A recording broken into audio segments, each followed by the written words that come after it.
la team, j'espère que vous allez bien, que vous avez passé une excellente journée. On se retrouve ce soir exceptionnellement à 23 heures. Je sais, il est tard pour une nouvelle vidéo de pronostic sportif, vidéo à 23 heures.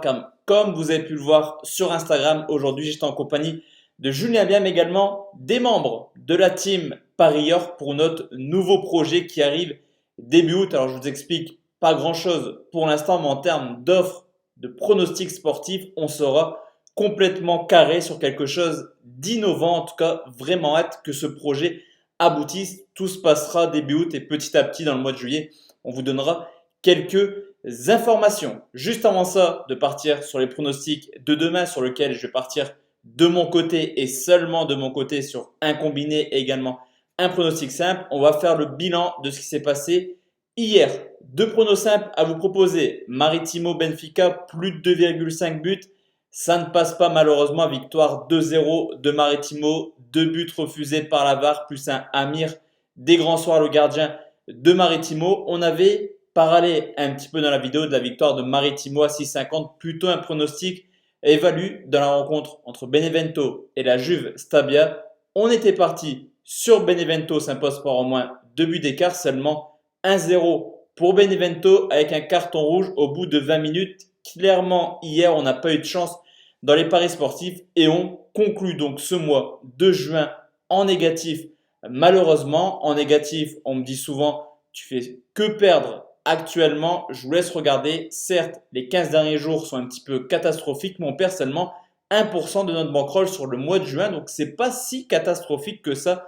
À nous de commencer le mois de juillet clairement avec du gain.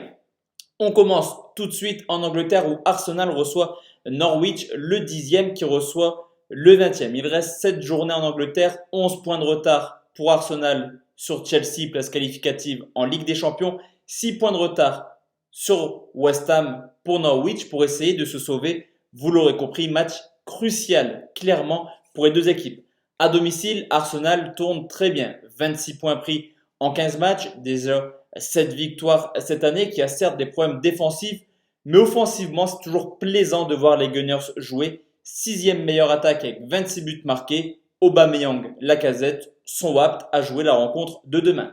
Du côté de Norwich, je vous l'ai dit, Arsenal encaisse beaucoup, mais Norwich marque très peu. Seulement 6 buts marqués à l'extérieur et seulement une petite victoire en 15 matchs. Tout simplement la plus mauvaise équipe de Première Ligue à l'extérieur. Norwich également une moyenne de 2 buts encaissés à domicile.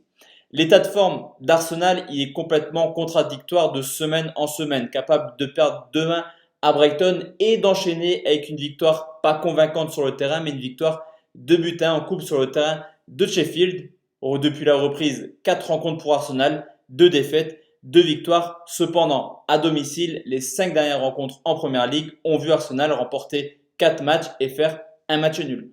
Pour Norwich, c'est un petit peu plus compliqué qu'Arsenal. La reprise, ils ont beaucoup de mal. Clairement, 3 matchs, 3 défaites, 2 défaites en championnat, une élimination en coupe. Facteur important également, Norwich a joué ce week-end. Donc en termes de fatigue, les deux équipes sont au même stade. 3 défaites de suite, je vous l'ai dit, et également 4 buts encaissés cette année à Liverpool ou à United. Quand Norwich se déplace chez un gros, généralement, ça se passe pas si bien que ça. Élément également à prendre en compte, c'est le calendrier d'Arsenal par la suite complètement démentiel. Wolverhampton, Leicester, Tottenham, Liverpool. Si et seulement si Arsenal veut encore espérer quelque chose cette année, ça passe obligatoirement par une victoire demain. Norwich doit jouer et doit s'imposer pour essayer de se sauver. On aura sûrement un match ouvert et je vais partir sur une victoire d'Arsenal, tout simplement côté à 1,45.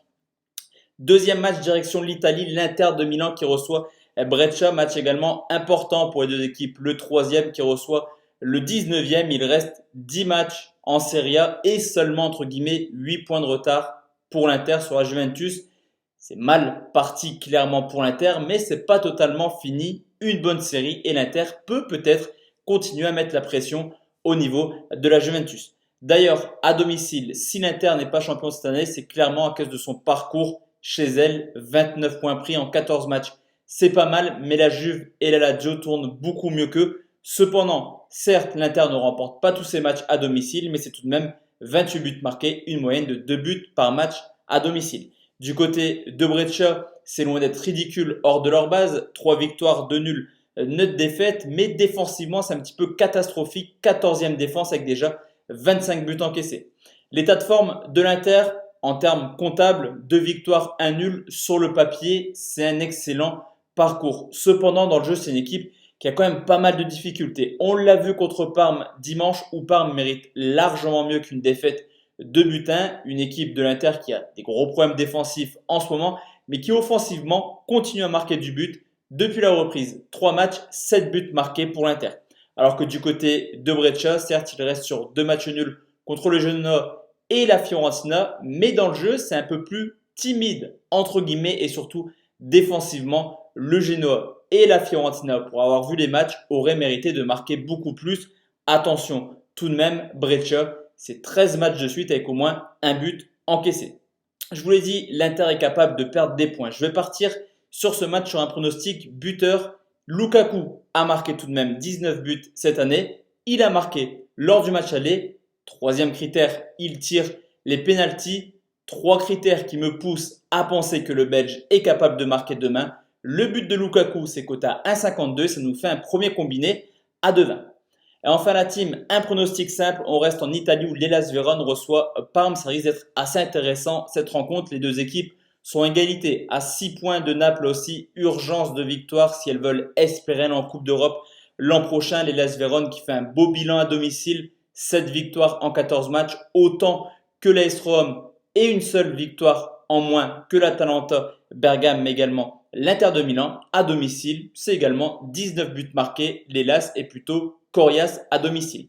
Du côté de Parme à l'extérieur, que ce soit à domicile ou à l'extérieur, c'est exactement le même schéma tactique. Peu importe où Parme joue, il réalise des bons résultats cette année. 20 points pris en 14 matchs, 8e meilleure attaque avec 20 buts marqués. Si on doit trouver un défaut au niveau de Naples, c'est plutôt défensif cette année avec déjà 21 buts encaissés. Au niveau de l'état de forme, les deux équipes sont à égalité parfaite. 4 points pris en 3 matchs, une victoire, un nul, une défaite depuis la reprise de la Serie A. Offensivement, c'est également quasiment de l'identique. 5 buts marqués en 3 matchs pour l'Hellas Vérone, 6 buts marqués en 3 matchs pour Parme, porté par un duo infernal Cornelius-Gervinho.